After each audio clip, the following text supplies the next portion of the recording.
Hutan Kalimantan terbakar, tapi saham sawit makin melejit. Begini ceritanya.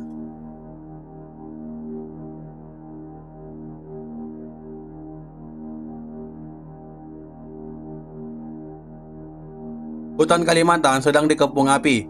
Menurut catatan Wahli, sejak Januari sampai Juli 2026, sudah ada 34.262 titik panas dan 33.837 hektar hutan serta lahan hangus terbakar, menjadikan pulau tersebut ekspesium kasus nasional, padahal musim kemarau belum mencapai puncaknya. Pada 19 Agustus, titik panas melonjak 4 kali lipat dalam sehari, dari 109 menjadi 518 titik, hanya di 3 provinsi. BNPB mencatat total 1.480 titik panas di seluruh Kalimantan per 20 Agustus. Kabut asap menyelimuti Pontianak dan Palangkaraya, sekolah diliburkan, jarak pandang menyempit, dan kasus ispa melonjak tajam. Karhutlah di Kalimantan jarang disebabkan satu faktor tunggal. Tahun ini semuanya bertemu. El Nino yang diprediksi BMKG bertahan hingga awal 2027, membuat kemarau 2026 lebih panjang dan lebih sering dari nominal. Puncaknya jatuh di Agustus sampai September, di mana hampir 49% daratan Indonesia mengalami kemarau serentak. Di atas kekeringan tersebut ada lahan gambut yang sulit padam begitu menyala.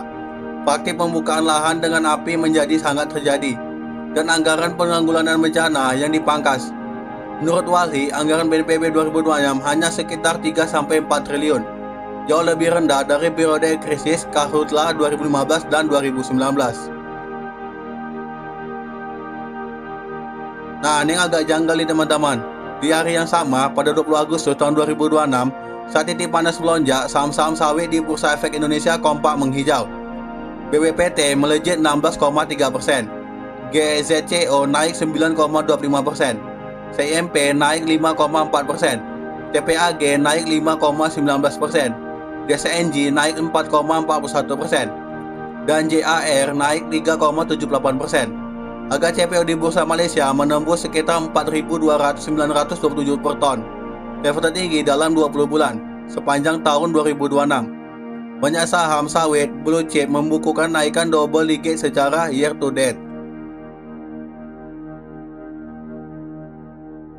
Salah satu penyebab besar saham sawit naik karena El Nino mengancam produksi sawit secara keseluruhan. Kekeringan menurunkan produktivitas tanaman kelapa sawit. Hasil panen tanda buah segar dapat diproyeksikan turun sekitar 7% secara tahunan di sektor ini. Pasokan yang menyusut dengan permintaan yang tetap naik, terutama karena mandatori berusia BL50, mendorong harga CPO melonjak.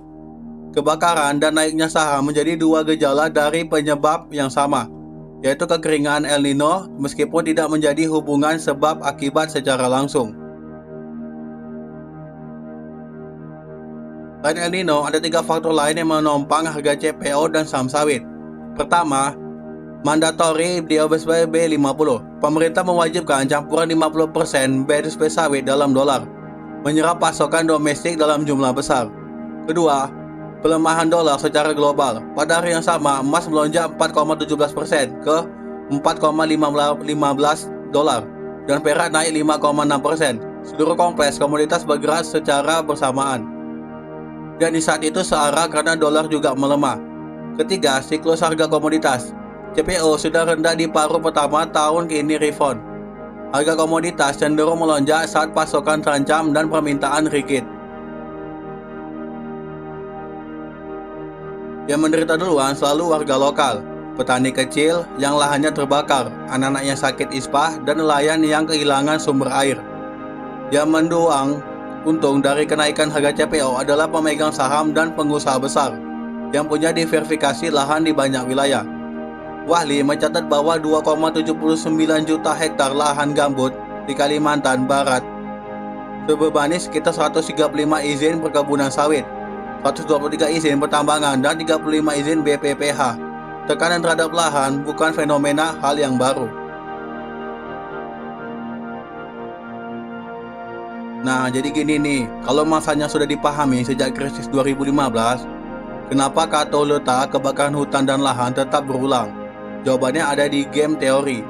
Menegakkan monetarium lahan secara ketat meyakinkan secara ekonomi dan politik dalam jangka waktu yang pendek, memangkas anggaran bencana, menghemat APBN.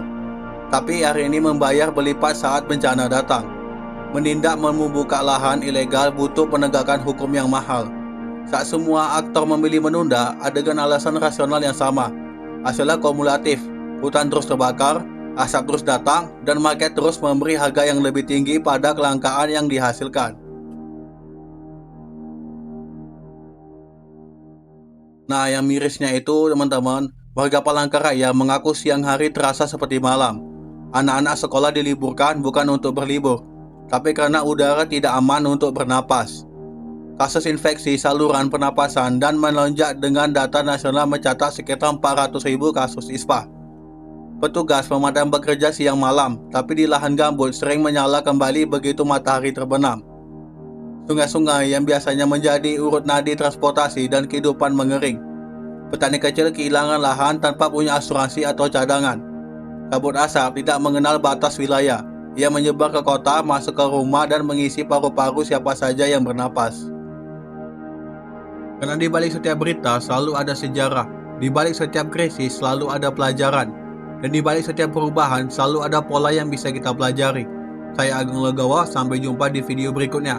Tetap #pahami dunia.